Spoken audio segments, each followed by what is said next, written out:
Es una noche tranquila y silenciosa entre 1984 y 85. Estás soñando muy pacíficamente en tu hogar, en la comodidad de tu cama, pero un ruido te despierta a mitad de la madrugada. ¿Qué fue eso?, te preguntas. Apenas vas a abrir los ojos cuando lo ves.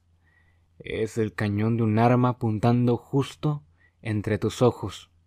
Dispara. Hola, soy Prisma Docker. Este es el último Noctámbulo Podcast, donde lo misterioso, lo paranormal y lo fuera del lo convencional se unen para darnos algo en qué pensar. Hoy vamos a hablar del asesino serial Richard Ramírez.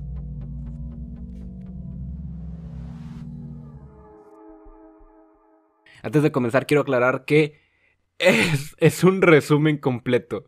No quise traer absolutamente muchos detalles sobre su vida y sobre sus crímenes. De hecho, el juicio, todo eso lo reduje un montón, porque muchas personas toman este caso de una forma bastante extensa, ya sea en videos de YouTube, en documentos, en otros podcasts. Toman algo que es muy extensa la información, y yo no quería hacer como que un doble episodio, entonces me agarré resumiendo los rasgos más importantes sobre Richard Ramírez. Entonces saltamos información que pues sí podría ser importante, pero no es como que altere tanto la trama, o simplemente son datos que pues a fin de cuentas no hacen un gran cambio.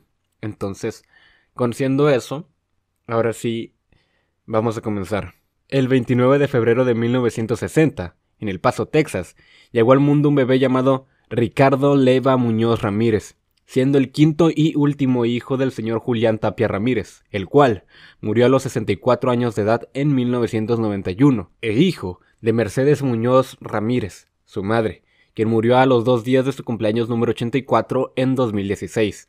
El padre de familia, o sea Julián, era de nacimiento mexicano y trabajó durante un periodo de su vida como policía de Ciudad Juárez, Chihuahua, pero después se fue a Estados Unidos para trabajar en el ferrocarril de Atchison, Topeka y Santa Fe. Julián tenía la costumbre de emborracharse, donde en ataques de ira incontrolables terminaba golpeando a su esposa e hijos, por lo que muy posiblemente Ricardo, el hijo menor, o mejor conocido como Richard Ramírez, en una especie de escape de la realidad tan horrible por la que pasaba, comenzó a beber y a fumar marihuana a tan solo sus 10 años de edad. A sus 12 años, el chico, en un intento de huir de los maltratos de su padre, comenzó a nada más y nada menos que a dormir en la intemperie de un cementerio. Ahí es donde nos damos cuenta de la severidad de los daños físicos y psicológicos provocados por el padre. Richard también formó un lazo más cercano con su primo mayor, Mike Ramírez, quien había formado parte del ejército estadounidense durante la guerra de Vietnam, donde fue condecorado con la boina verde.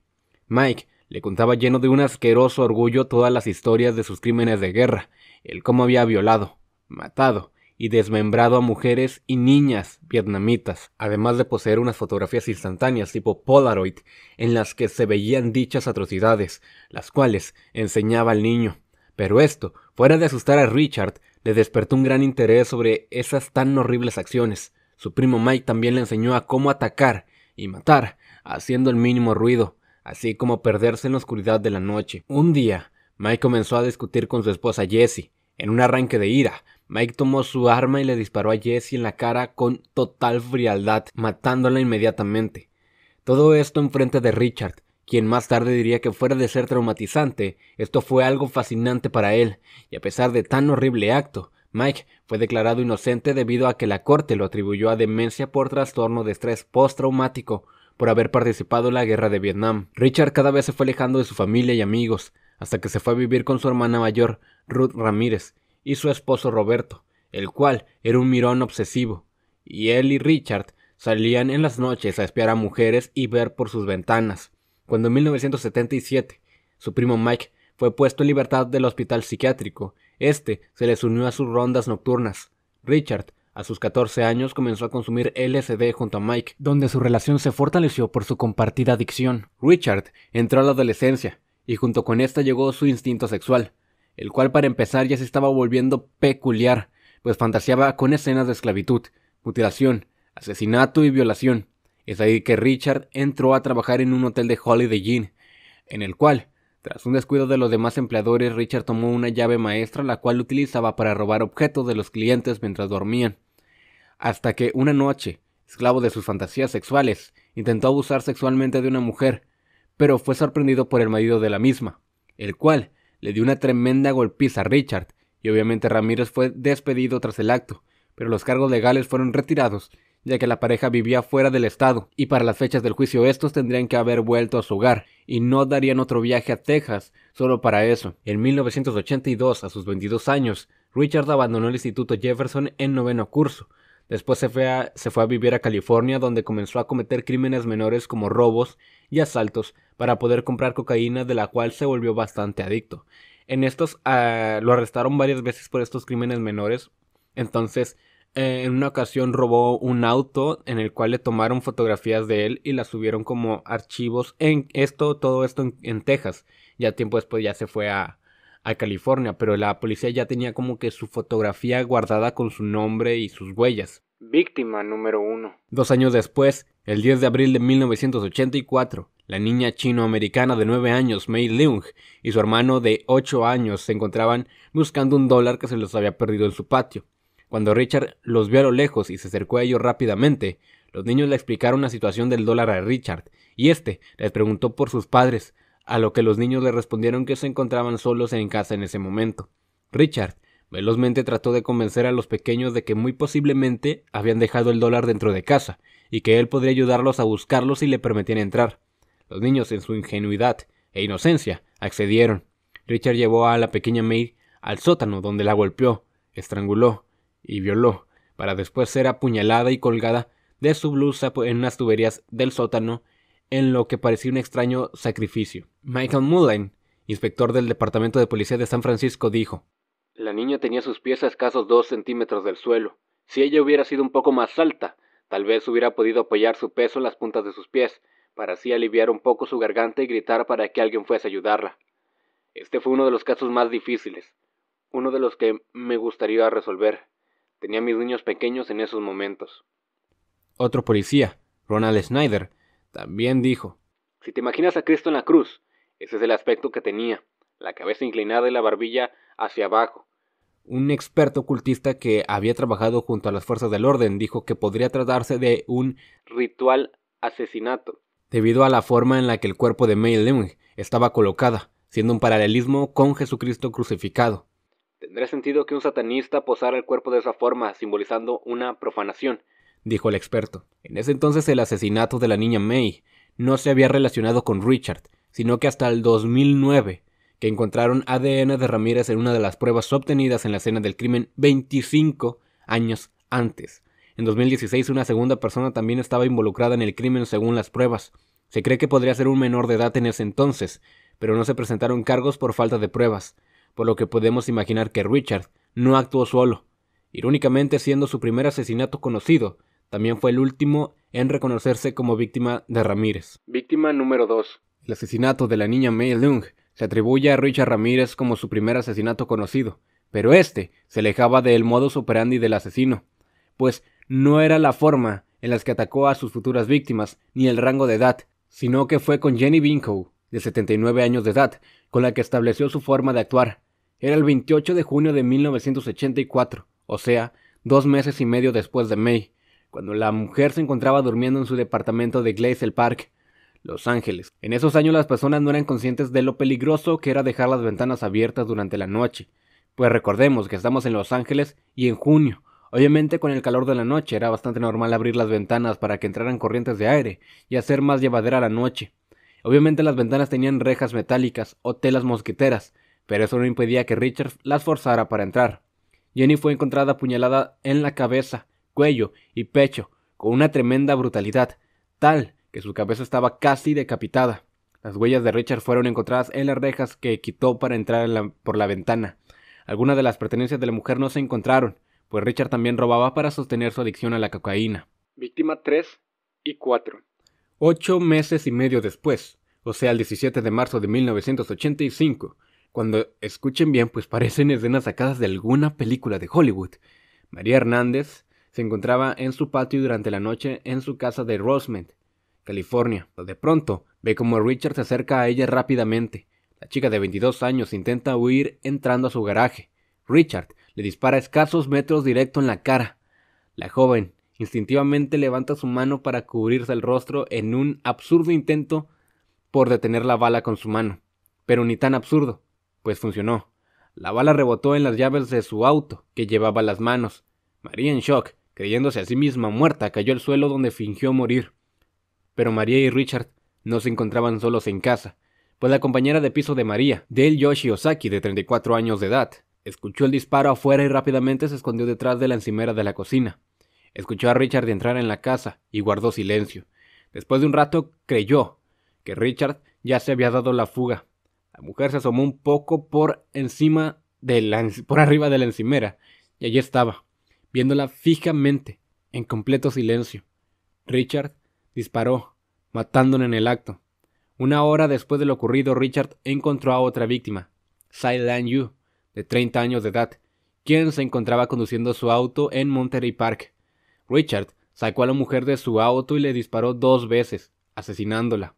Debido a que los 2 ataques separados fueron en lugares y horas cercanas, compartiendo el mismo calibre del arma, los medios hicieron bastante ruido. El agresor fue descrito como un hombre con el cabello rizado, ojos saltones y dientes separados y podridos. Fue llamado The Walking Killer, el asesino caminante o el intruso del valle. Después de ese tenemos... le recuerdo, la primera mujer, la que se tapó con las llaves en la mano, ella sí sobrevivió. Por eso acabo de redactar a 3 personas, pero solo su amiga que estaba dentro de casa y la mujer a la que le quitó el auto, bueno, a la que bajó del auto, ellas 2 sí murieron, pero la de las llaves, ella sí sobrevivió. Víctimas 5 y 6.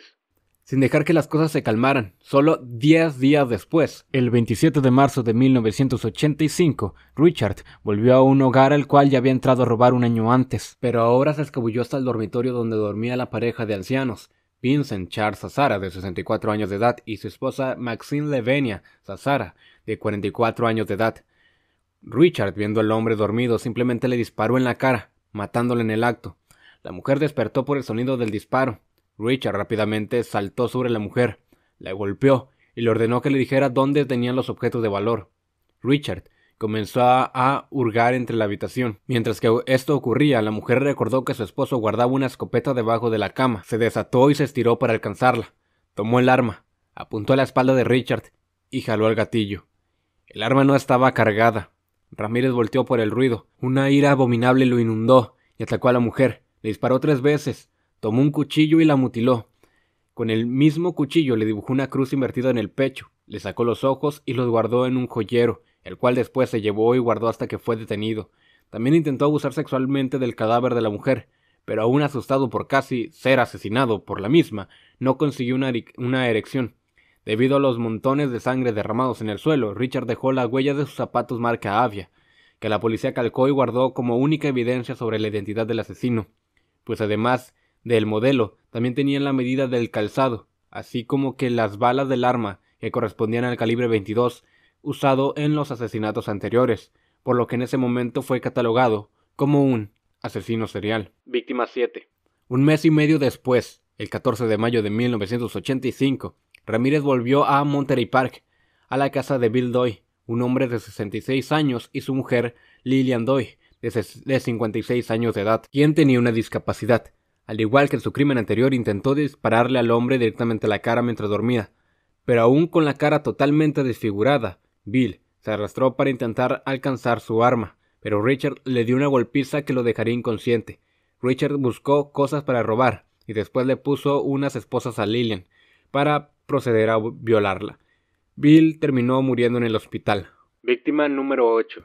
15 días después, el 29 de mayo de 1985, Ramírez conducía un coche robado hasta la casa de Mabel, de 83 años, y su hermana discapacitada, Florence Lange, de 81 años de edad, con lo que sabemos cuáles son sus víctimas, personas de la tercera edad, principalmente mujeres y con alguna discapacidad. Además, es un asesino serial del tipo desorganizado, pues muchas veces cometía sus crímenes sin una planificación previa, buscando los objetos del ataque en los hogares de sus víctimas, así como ser un asesino motivado por el beneficio de lo que pudiese robar. Mientras buscaba un arma improvisada en el hogar de las mujeres, encontró un martillo, con el que golpeó a Mabel para después atarla y electrocutar a la mujer. Richard se dirigió con Lang, la golpeó y ató para terminar violándola.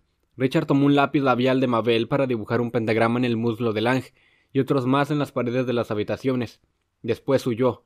Mabel murió en el hospital por las heridas. Richard condujo hasta Burbank, donde al día siguiente de su anterior crimen entró a la casa de Carol Cale de 42 años de edad, quien vivía con su hijo de 11 años. Richard les apuntó con el arma y les puso unas esposas, encerró al niño en un armario y obligó a su madre a que le mostrara el lugar en el que tenían las cosas de valor. Richard procedió a violar a la mujer varias veces. Richard extrañamente sabía que ese día no iba a matar, por lo que le dijo a la mujer que no lo mirara, o le sacaría los ojos. Sacó al niño del armario y después se dio a la fuga. Víctima número 9. Un mes después, el 2 de julio de 1985, fue en otro auto robado hasta Arcata, y entre todas las casas dio con el hogar de Mary Louise de 75 años de edad, quien vivía sola. Richard logró entrar a la casa de la mujer donde la encontró dormida, la golpeó en la cabeza con una lámpara que tenía junto a la cama y después la apuñaló repetidamente en el pecho, con una ira brutal e inhumana que no se detuvo, sin importar que la mujer estuviera muerta hacía un buen tiempo. 3 días después, el 5 de julio de 1985, Richard entró a otra casa. Llegó a la habitación de Whitney Bennett, quien tenía 16 años de edad. Ramírez la golpeó brutalmente con una barra de hierro. Richard buscó un cuchillo en la cocina, pero no lo encontró, por lo que se vio obligado a usar otro método, el de la estrangulación. Tomó un cable de teléfono y lo envolvió alrededor del cuello de la joven, pero comenzó a lanzar chispas de electricidad, provocando así que Richard se asustara, creyendo que era algún tipo de obra divina. Según él, Jesucristo estaba protegiendo a la niña. Richard se dio a la fuga y la joven Whitney logró sobrevivir. Víctima número 10. Solo 2 días después, el 7 de julio de 1985, se escabulló a la casa de Joyce Lucille, de 60 años de edad, buscando robarle, pero encontró a la mujer durmiendo en el sofá de su sala. Richard comenzó a golpear a la mujer dormida, pisoteándole en el rostro, hasta que la cara estuvo totalmente desfigurada.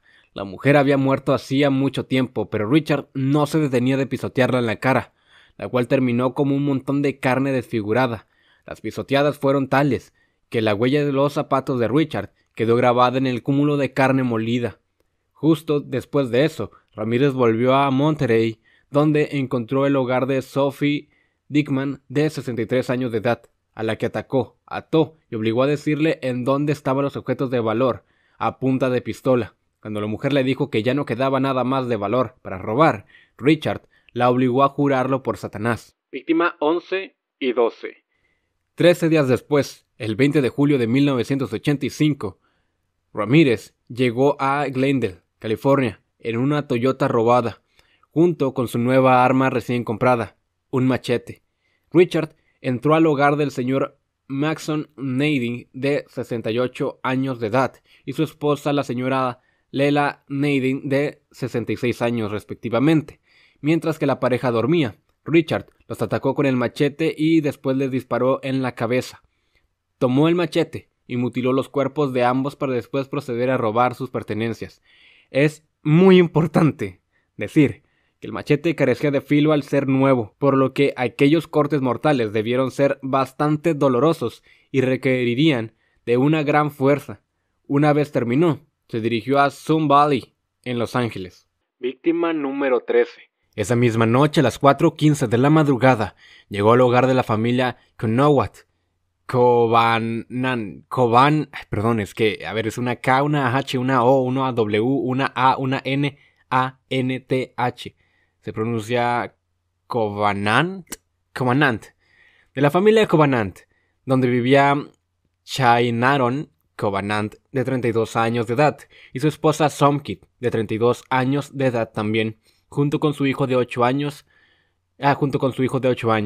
Richard le disparó a la cabeza a Shainaron mientras dormía y procedió a violar a la mujer.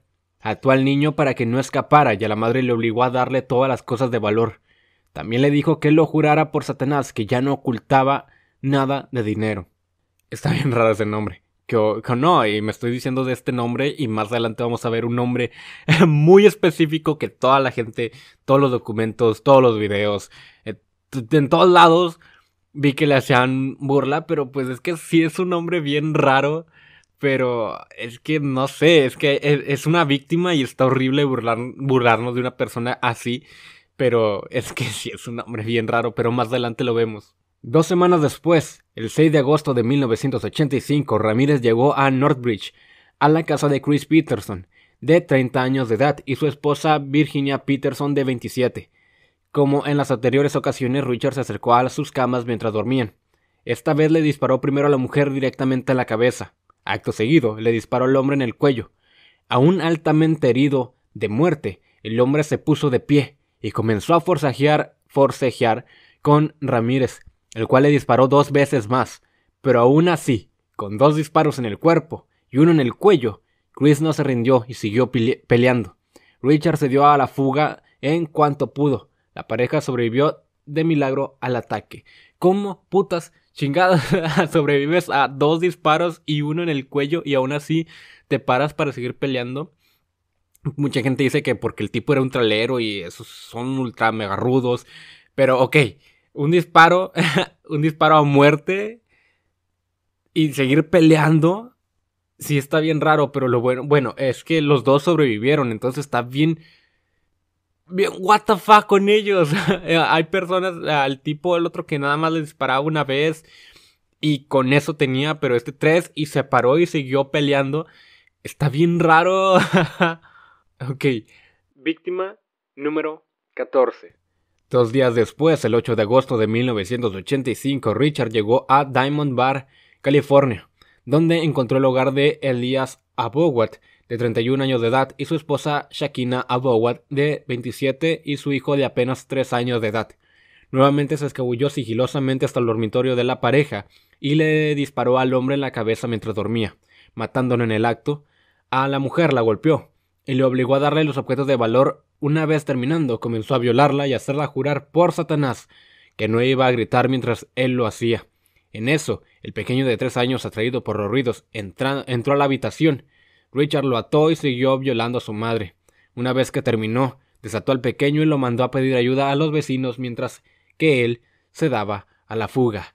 What the fuck con Richard. No solo le crea el trauma al niño, porque el niño ve cómo están violando a su mamá y su mamá está llorando y el papá está muerto a un lado y le dice, ¿sabes qué, chamaco? Ve con el vecino y dile que alguien mató a tus papás. Y en eso, en lo que el niño pequeño apenas tiene 3 años, va caminando, llorando, él se da la fuga y es como que, what the fuck, Richard. Entonces, está bien loco el caso. Les digo, hay muchas cosas y muchos datos sobre Richard, porque el güey era un puto enfermo y estaba todo estúpido aparte. No es como que la gente lo tiene como que, un asesino serial ultra mega inteligente. No, estaba bien estúpido el güey y hacía pendejadas bien culeras. Y así pasamos a la víctima número 15. 10 días después, el 18 de agosto de 1985, Ramírez se encontraba en San Francisco, donde entró al hogar de... Aquí llega el nombre peculiar.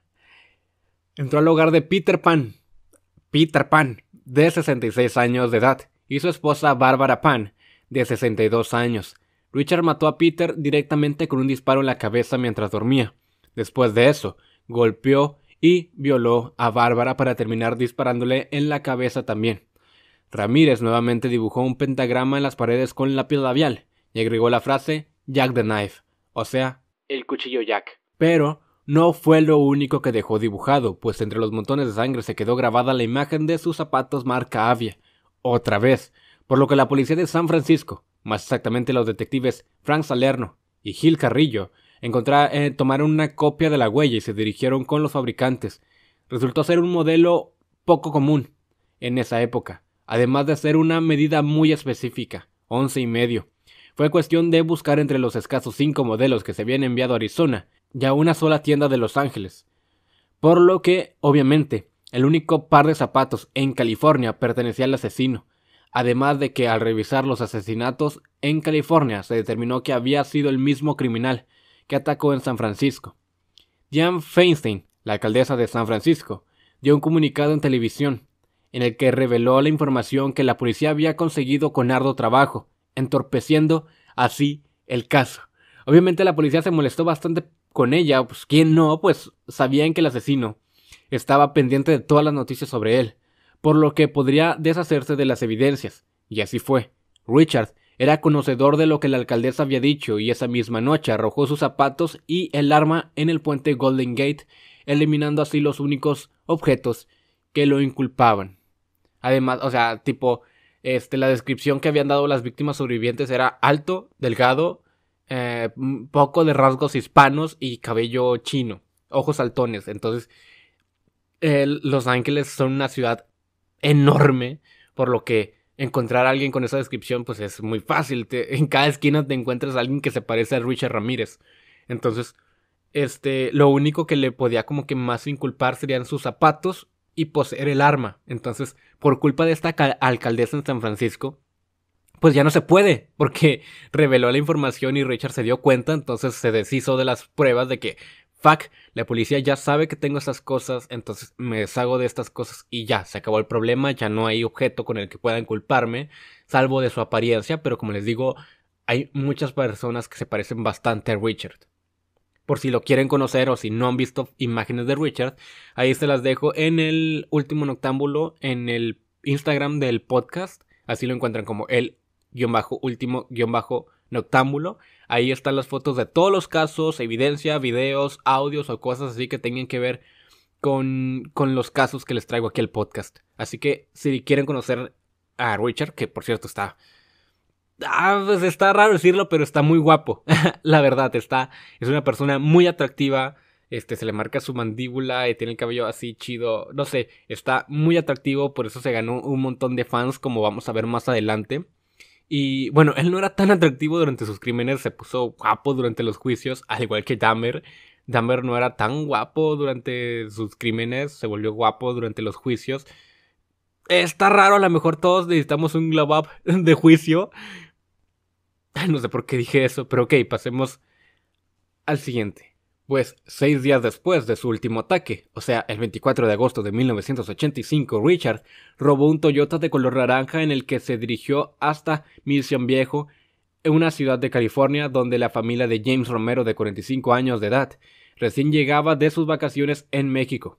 El hijo, James Romero III, de 13 años de edad, salió en la noche hacia la camioneta familiar, con el fin de buscar una almohada que había olvidado durante el viaje, o sea, llegaron sus cosas, se empacaron y pues él dejó su almohada en el auto.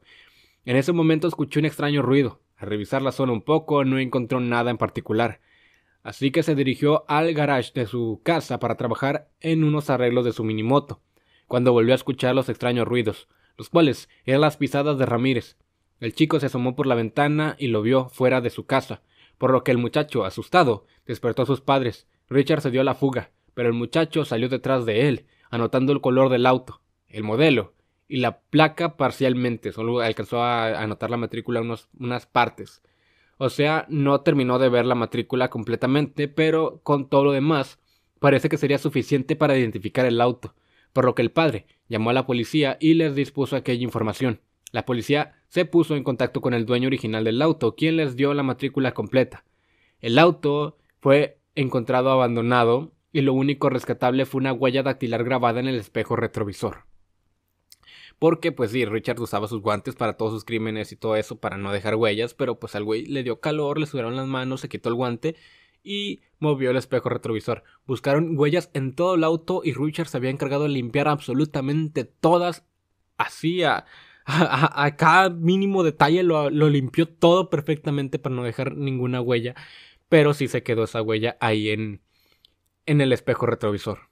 Esa misma noche Ramírez entró a otra casa por la puerta trasera. Ahí vivían Bill Carnes, perdón, no puedo pronunciarlo, Carnes, de 30 años de edad, y su prometida Inés Erickson, de 29 años de edad.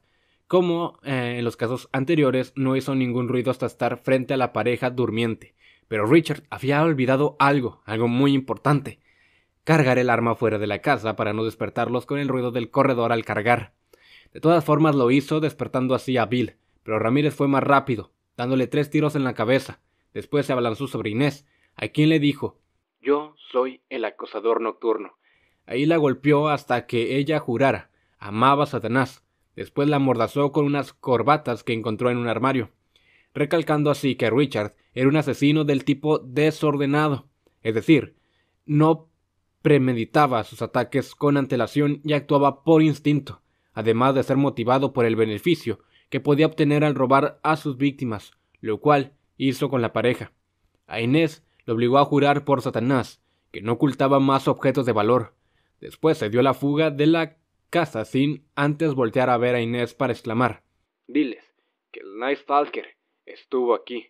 La mujer logró desatarse e ir a buscar ayuda, con la cual afortunadamente lograron extraerle 2 de las 3 balas de la cabeza a su prometido en el hospital, quien afortunadamente sobrevivió. Y esto se me hace bien raro. O sea, le dejaron una bala en la cabeza porque dice que le lograron extraer 2 de las 3 balas en la cabeza. Entonces, fuck, vivió con una bala en la cabeza. Está bien raro eso. O sea, está cool, pero está raro. Haciendo así, las historias de las víctimas de asesinato, robo, violación y o ataques que se le atribuyen de forma oficial a Ramírez, dejando así como víctimas oficiales de asesinato a los hombres Vincent Charles Zazara, de 64 años de edad, Bill Doyle, de 66 años de edad, Maxon Nading, de 68 años de edad, Channeron Covenant, de 32 años de edad, Elías Abowat, de 31 años de edad, Peter Pan, de 66 años de edad, y a las mujeres Mei Leung, de 9 años de edad, Jenny Binko, de 79 años de edad, Del Yoshi, de 34 años de edad, Silent Yu, de 30 años de edad, Maxine Levenia Zazara, de 44 años de edad, Mabel Lang, de 83, Mary Louise, de 75, Joyce Lucille, de 60 años de edad, y Lela Nading, de 66 años de edad. Esas son las 15 víctimas que se le atribuyeron oficialmente a Richard. Pero como veremos, podrían no ser todas. Estas son las 15 víctimas confirmadas oficialmente, pero hay otros registros que especulan podrían ser más. Muchas más. Pues en los años en los que Richard estuvo encarcelado se jactaba frente a funcionarios y a otros prisioneros de haber asesinado a más de 20 personas, entre las cuales se sospechaba podrían estar Patty Elaine Higgins, de 32 años de edad, quien el 27 de junio de 1985 fue asesinada en su hogar, pero fue hasta el 2 de julio que se encontró su cuerpo debido a que no se presentó a trabajar. La mujer había sido violada, estrangulada y degollada. En principio se culpó a Ramírez por el asesinato de Higgins, pero el cargo fue retirado por falta de pruebas en su contra. El 20 de febrero de 1985 se encontraron los cuerpos apuñalados de Mary Caldwell, de 70 años de edad, y Christina Caldwell, de 58 años de edad, 2 hermanas que vivían en San Francisco. Nuevamente, no había pruebas suficientes. ¿Recuerdan la huella en el espejo retrovisor?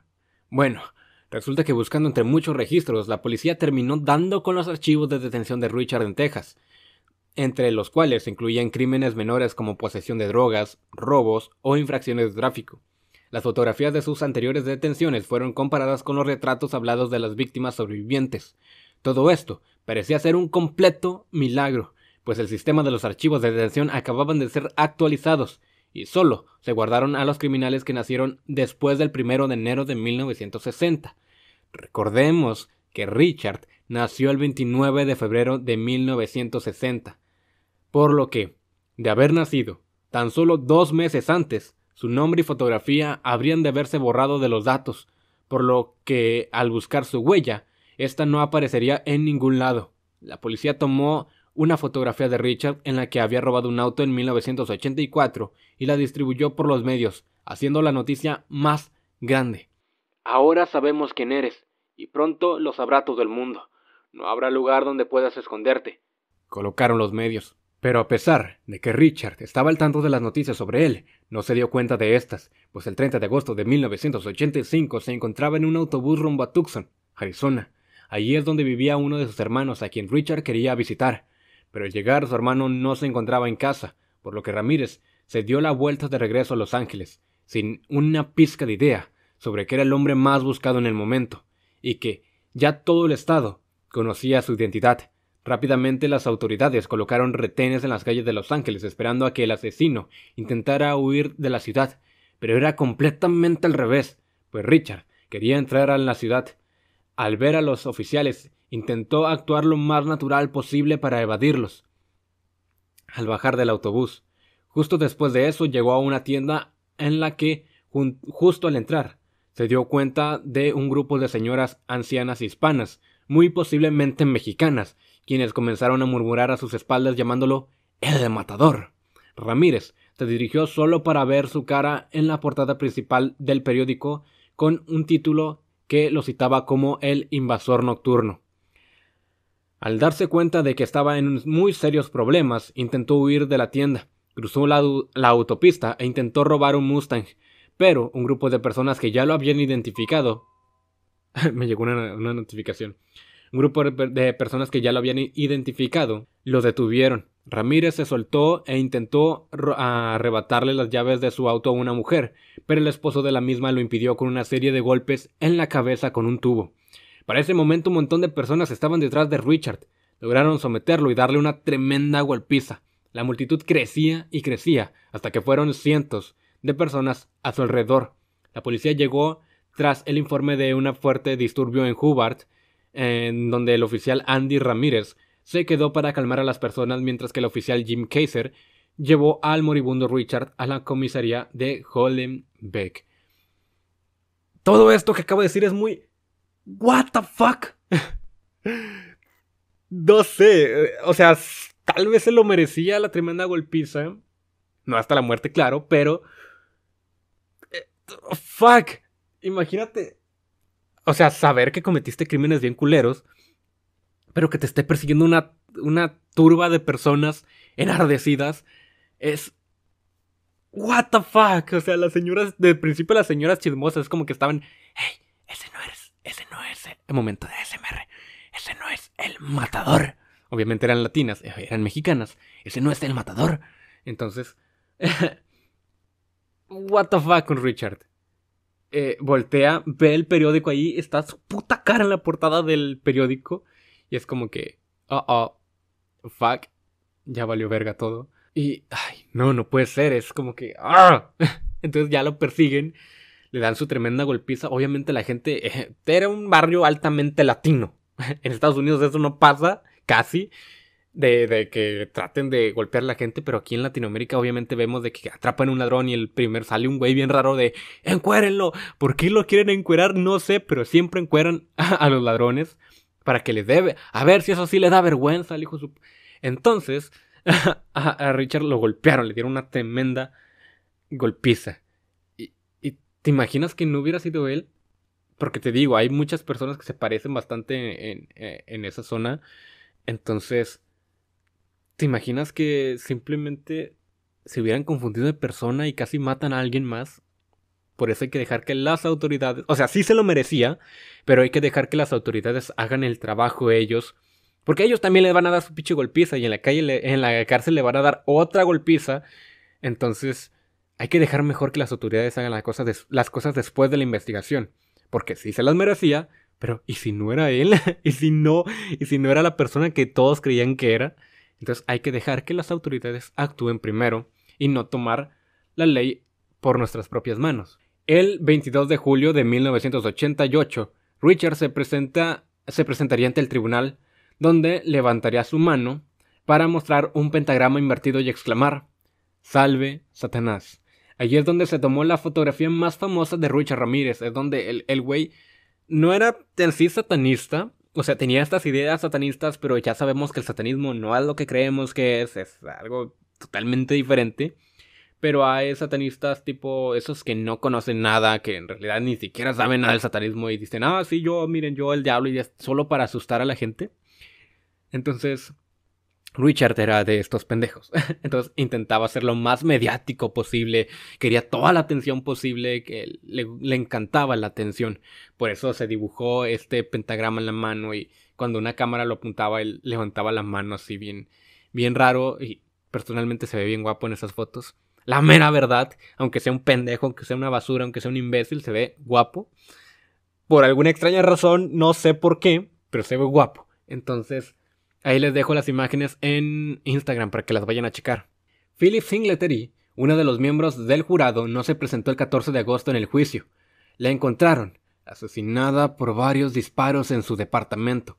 Se hizo en extremo ruido la idea sobre que Richard había dado la orden para su asesinato desde su celda, lo cual para la gente no sonó tan disparatado, pues en las primeras ideas del sospechoso se creía que era un grupo de vagabundos los que cometían los crímenes, por ser casi a la misma hora en lugares diferentes. Resultó que la mujer había sido asesinada por su novio, quien después se suicidó con la misma arma. Richard fue condenado a pena de muerte por cámara de gas el 7 de noviembre de 1989, después de que se le declarara culpable de 43 cargos, los cuales fueron 14 robos por allanamiento de morada, 11 agresiones sexuales, 5 intentos de asesinato y 13 asesinatos. Después de su sentencia, Richard Ramírez dijo: «Gran cosa, la muerte siempre iba con el territorio. Nos vemos en Disneylandia». Durante el juicio y encarcelamiento, varias admiradoras le enviaban regalos y cartas a la celda de Richard, similar a Ted Bundy o Jeffrey Lionel Dahmer tiempo después. Ahí conoció a Dorian Leal, quien le había escrito cerca de 75 cartas en 175 cartas. Les digo, era muy atractivo y durante los juicios se hizo bastante ruido de que era bastante atractivo. Había gente afuera, había de estos satanistas falsos afuera, pues reclamándolo como pues no sé, un ídolo o algo así, y había gente, mujeres que les parecía bastante atractivo y le escribían cartas, le mandaban regalos y todo ese tipo de cosas, hasta que en 1988 Richard le propuso matrimonio a Doreen y se casaron el 3 de octubre de 1996 en la prisión estatal de San Quintín en California. Doreen aseguraba que ella se suicidaría cuando Richard fuera ejecutado. Se retractó cuando las pruebas de ADN confirmaron que Ramírez era culpable del asesinato de la niña Mei Leung. Le recuerdo, cuando lo arrestan no sabe nada de la niña Mei Leung, siendo este su primer asesinato. Se descubre hasta el 2009 que Richard tenía algo que ver y se le agrega a sus cargos. Pero hasta entonces esta mujer, Doreen, no sabía que Richard había asesinado a la niña. Y tipo aplicó la de: puedo estar con un asesino serial, pero no puedo estar con un asesino serial de niños. Entonces, pues bien doble moral, ¿no? Se mostró la doble moral de la mujer así de... O simplemente dijo: ¿sabes qué? Ya no me quiero suicidar por este güey, voy a poner cualquier excusa. Mataste a una niña, entonces ya no me voy a suicidar por ti. Y terminaron divorciándose. Y Richard se estaba comprometiendo con otra mujer. Entonces, pero antes de casarse con ella, el 7 de junio de 2013, en el Hospital General de San Marín en California, Ricardo Leva Muñoz Ramírez, mejor conocido como Richard Ramírez o The Night Stalker, murió por complicaciones secundarias a un linfoma de células B, además de estar afectado por el abuso de sustancias y una infección crónica de hepatitis C. Sin duda alguna, una de las mentes criminales más atroces en la historia de Estados Unidos, siendo en su momento el juicio más mediático de la historia de su país, siendo superado por el asesinato de O.J. Simpson tiempo después. La infancia de Richard fue obviamente lo que lo convirtió en el ser tan despreciable que ahora recordamos. Su infancia complicada no justifica sus actos, pero sí nos permite comprender lo dañada y retorcida que estaba su mente para cometer sus asesinatos con tanta frialdad. Puedes ver las imágenes del caso en el Instagram del podcast como El Último Noctámbulo. También está mi perfil personal de Instagram, donde comparto mi día a día o algún otro proyecto referente al terror y al misterio, como prisma.docker, y en TikTok para ver mini casos o para acompañarme los sábados por las noches durante los lives. Estoy haciendo lives los sábados en las noches, no todos los sábados, pero sí intento que sean todos los sábados durante las noches. Ahí estoy 2-3 horas compartiendo historias de terror, otros casos de crimen. Es lo mismo que el podcast, pero allá y en vivo. Entonces los estoy leyendo en tiempo real. Y está padre, se pone padre. Así que si quieren ir a checar eso, ahí está el TikTok, Prisma-Docker, Prisma-Docker. Recuerden seguir el podcast, dejar algún comentario o puntuarlo. Nos vemos en la próxima emisión. Soy Prisma Docker. Esto fue El Último Noctámbulo Podcast, donde lo misterioso, lo paranormal y lo fuera de lo convencional se unen para darnos algo en qué pensar.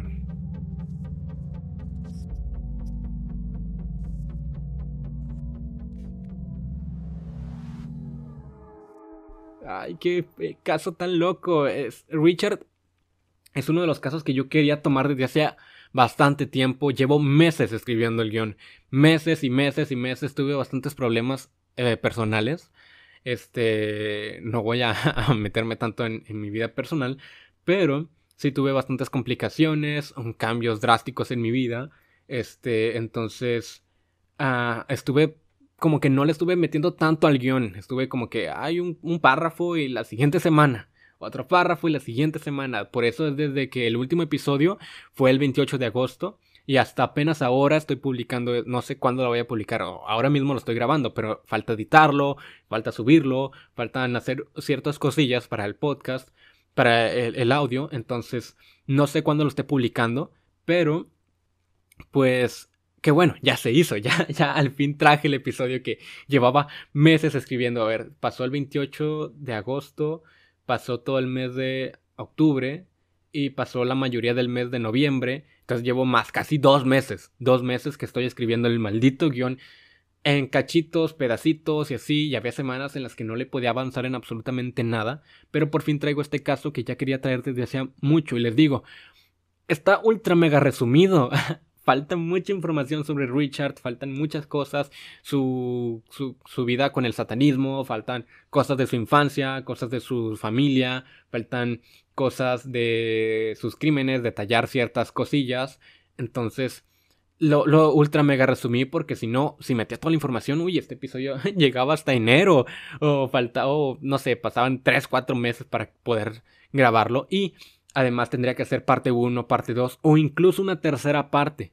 Entonces quise resumirlo con los datos más importantes sobre Richard para así pues, ya saben, hacerlo más llevadero o publicarlo más rápido. Entonces sí, muchas gracias por haberme acompañado y nos vemos a la próxima.